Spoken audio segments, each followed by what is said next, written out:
Dans la première vidéo, nous expliquions que la Révolution française avait fait disparaître les paroisses représentées par les syndics au profit des communes gérées par des maires. Dans cette deuxième vidéo, nous tenterons de comprendre la guerre dite du Roussillon et son impact sur le village de Bagnols-sur-Mer.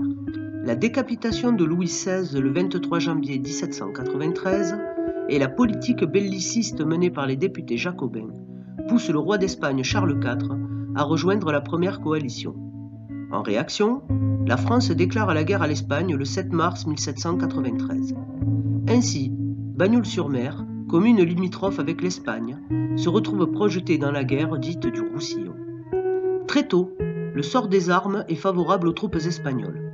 Elles franchissent la frontière pour occuper la partie sud du département des Pyrénées-Orientales.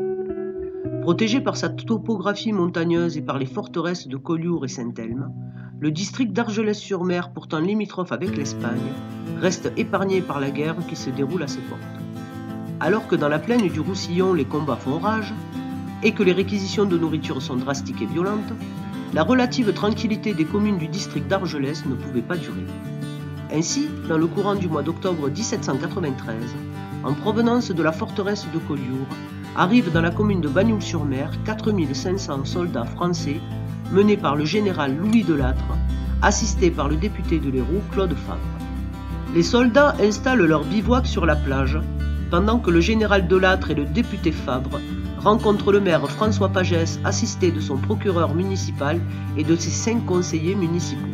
À l'issue de cette rencontre, la municipalité accepte de mettre les ressources de la commune à la disposition de l'armée française.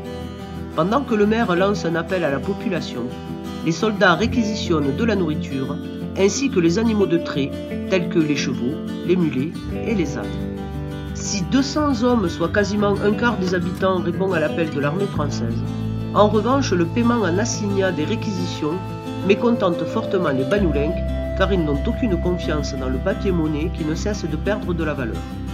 Ainsi, en cette fin du mois d'octobre 1793, la guerre se prépare activement dans le village de Bagnols.